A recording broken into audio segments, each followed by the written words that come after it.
Mimi nataka niwaeleze vile vile ya kwamba hii Northern Kenya ilipata matatizo mengi kwa muda mrefu ya masomo ya watoto wa hapa.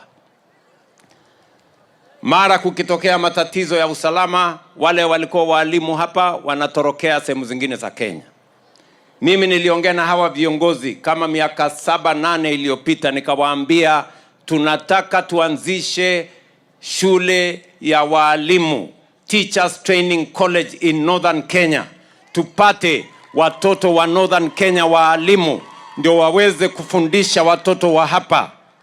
Mimi nafurahi hawa viongozi walikubaliana na mimi wakaanzisha Teachers College, na mimi natangaza nikiwa hapa Northern Kenya nilimeketi chini na hawa viongozi na nikawaambia serikali ya Kenya through affirmative action tunaajiri walimu 1,800 wa Northern Kenya kuhakikisha ya kwamba kunapatikana walimu wa hapa nyumbani watakaosomesha hawa watoto bila ya vitishio ya ukosefu wa usalama, because education is the greatest equalizer.